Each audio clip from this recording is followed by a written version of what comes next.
Welcome to the studio of Investor Site, a media partner for the Gaidar Forum, held here in Moscow at the National Academy of Economy and Public Administration. And I wonder if you could share your knowledge and your opinion with our audience about the efficiency of such an international instrument as a political association called BRICS.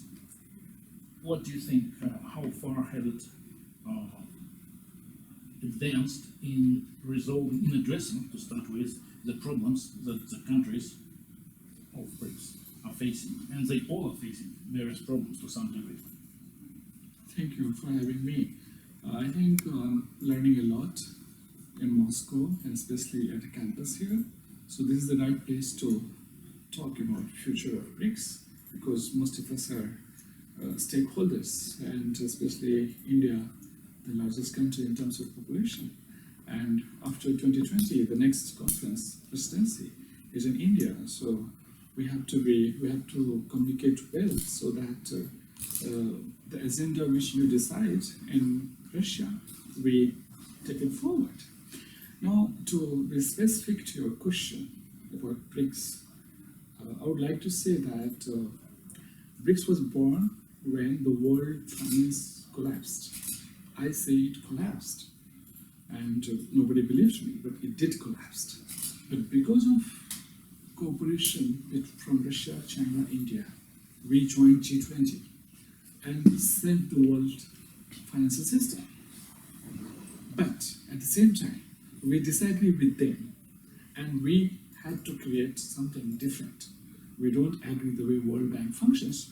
We don't agree the way American ad system or infrastructure finance functions. So BRICS was born because the 2007, 8, 9, the global tsunami financial crisis, it almost made young people hopeless what to do. Where is global finance going? So in that background, we saved the world, and we saw very good average economic growth for the last 1 decade. Sure, if you ask me about how BRICS has done, out of 10, I gave it to 8. It has solved its purpose. Having an NDB, National Development Bank, having contingent fund, and having a lot of interaction.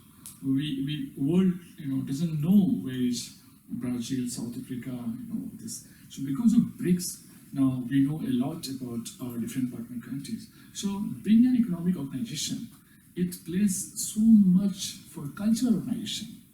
That is very important. That is an indirect contribution to BRICS countries. Now, Moscow have more tourists than any time in the past. So I think BRICS has played an important role, apart from last year World Cup football match. And in future also, many Indians and Chinese and other countries, they are coming to Russia to see Russia. So indirectly, BRICS is playing a very good role, bringing closer our people, our country, economy, culture. But the purpose to change the global financial system, to change the global, world order, something. I think out of 10, we just give 5, because we are okay with the status quo. You ask China, they're fine with America as a superpower. They don't want to replace America. So China is the second largest economy. So in that sense, BRICS is not yet, there's no consensus in BRICS to replace the current United Nations, or WTO, or all this multilateral organization. It is just complementing. Why? Because all 5 countries, we are a peace-loving country. We don't want to, create havoc or chaos. So we like to have gradual reform. So Prime Minister Gaidar, people think that he was a shock therapist, but I think end of the day, it worked gradually well for Russia, and that's why this is the 11th forum for Gaidar, Mr. Gaidar. So I would like to say that we are going slow, but we are going well, and the young people in all the countries, they do believe that this new platform where they can speak, where they can talk about the world peace, world future. Before BRICS, there was none. So we thank our leadership, we thank Russia, we thank China, India, and also lately South Africa. Okay, but all these five countries are little having domestic problem, which if you want, I can talk. Well, do you think that BRICS is going to expand any further? I mean, if it is doing reasonably successful, as you say it is, why not expanding the ranks? Why not having other members joining it? Is it likely to happen? The main problem is India. I just ask a question to BRICS Russian Sherpa, Mr. Singh. How do you reach on consensus on any issue, whether to expand or not? He just told me that there's no voting system, that out of five, if three agree, you can go ahead. No.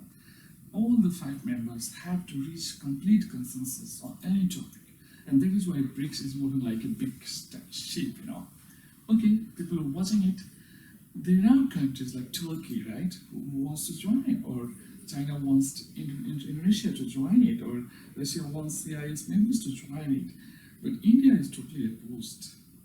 This is Delhi, New Delhi view, I believe. They will not say it openly, but they believe that already five countries which are very diverse, and to reach a consensus, they all have different agenda. So China wants India to criticize US on the issue of multilateral trade and all this protectionism, but India has very good terms with America, so India will not do that. So like this, there are many topics where BRICS, sometimes people say it's a coffee shop, we are just talking, or it's a culture of nation, we are just having BRICS forums and there's nothing concrete on the ground. But I believe in the coming 4 or 5 years, there will be no expansion. I cannot say about 10 years, but till 2025, because this year Russia, they're inviting CIS and Russians. Next year India will be inviting our neighbors. Come and see, we are open to share our ideas for the world. We want to create a new world order. But that doesn't mean that we can take anyone on board, because the world is so diverse, you know. And BRICS as an institution is still 10 years old, and we don't have strict organization. Our rules are based on our culture, convention. So I'm sorry, but no new member right now. Right. You mentioned that the prime goal of BRICS was addressing financial problems. Well, now with that problem gone, to some extent, whatever it is, what are other priorities on the agenda now, if any? How is the organization going to address, for example, climate change, global warming? I would like to add that BRICS was born in 2009, but the word BRICS came in 2003 by the British economist Jim O'Neill, and he thought that Brazil, Russia, and China will lead the economic growth, because at that time the commodity index, commodities like gas, oil, aluminium, China was very famous for commodities because of infrastructure development. So he was from Goldman Sachs, and he used the word BRICS to say that maybe for coming 20 years, the world growth will depend upon these 4 countries. All right, but after financial crisis, what happened is commodity prices clubbed, stock market crashed, many investment banks died. So what happened is that last decade, the focus shifted from commodity to tech companies. Now, the biggest competitor for BRICS is FANG. FANG means Facebook, Alphabet, Google, Netflix.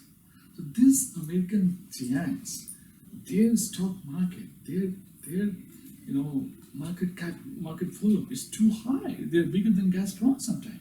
Why? They shouldn't be. Why Facebook should have bigger than Gazprom? I don't understand.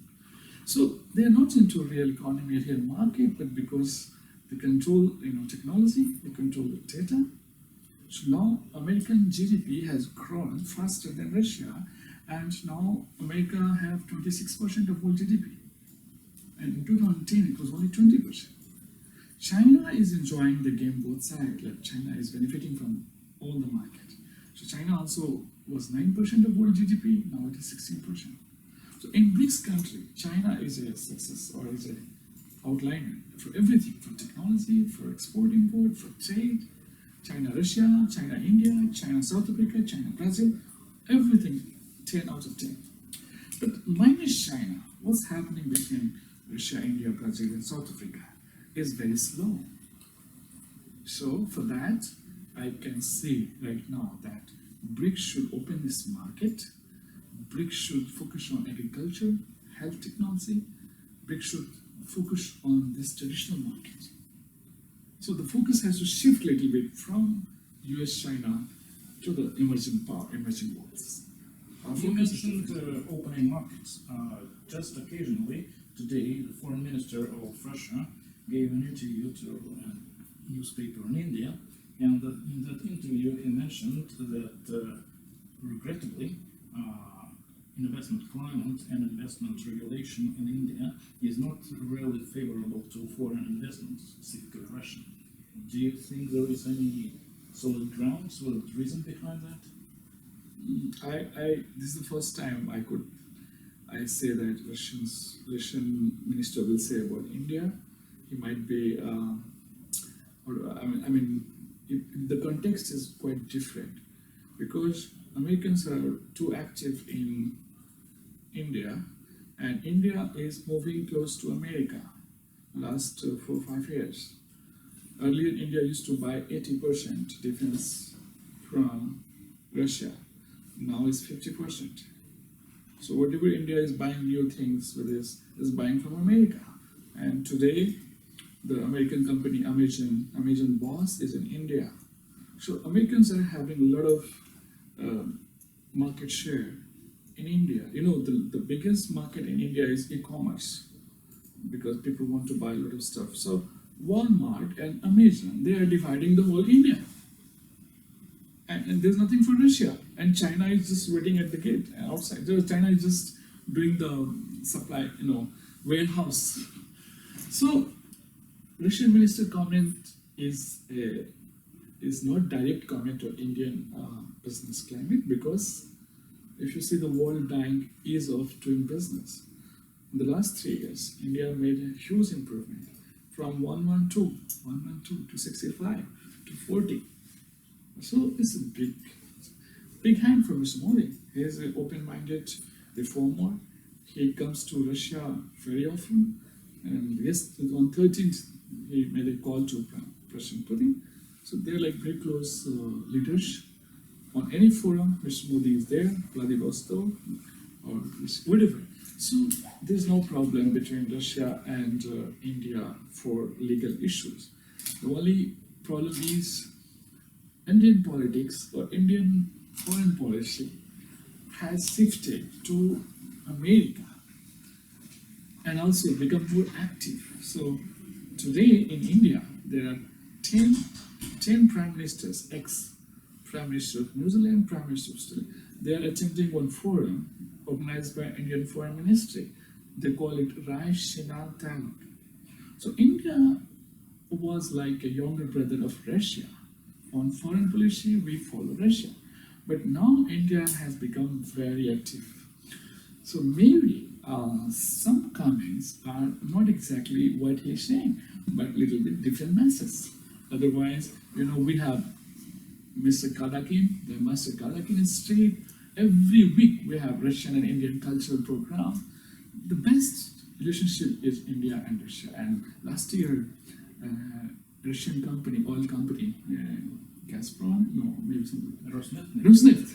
Yeah, they buy Indian companies. Too big, SR Oil, many companies. So no problem. If Chinese company buy Indian company, big problem.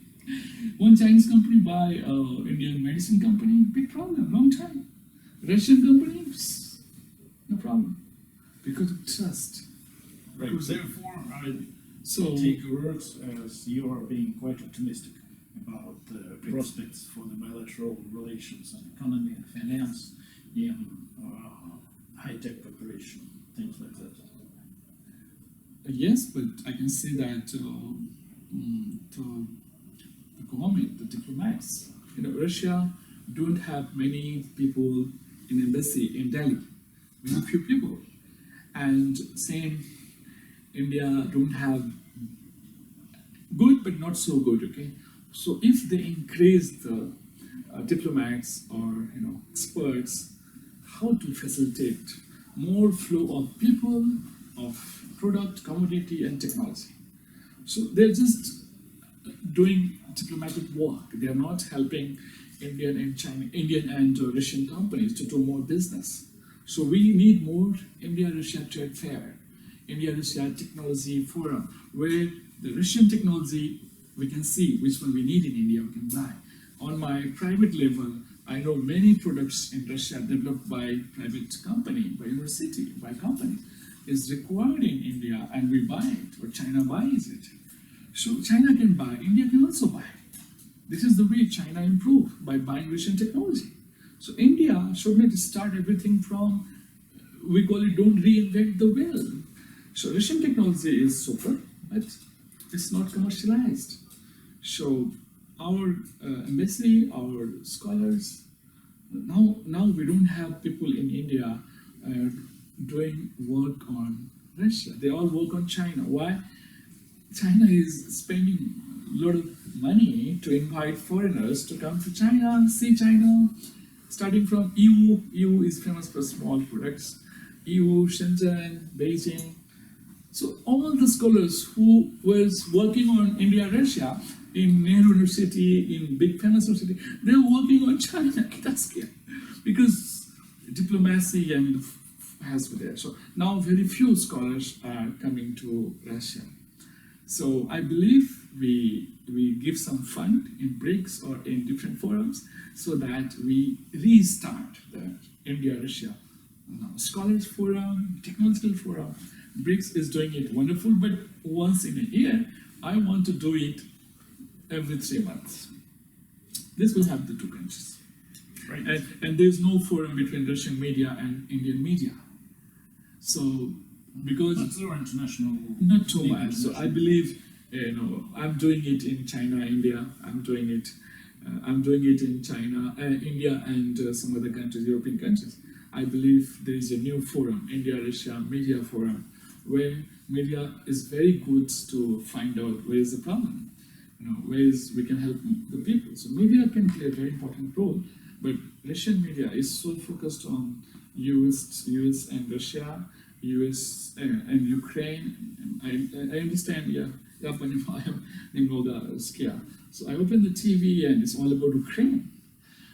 So there's no news about India and Russia. So yeah, so I think if you do little, you get back too much from India, because it's 1.4 billion people, and they love to come to St. Petersburg. They love to come to Moscow. If you go to Crown Plaza, India, it's like Indian hotel, every time full. So we can have more Indians. They want to come. But visa takes time, 15 days.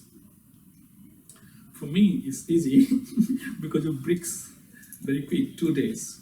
But for my friends who wants to come to Russia, 11 working days.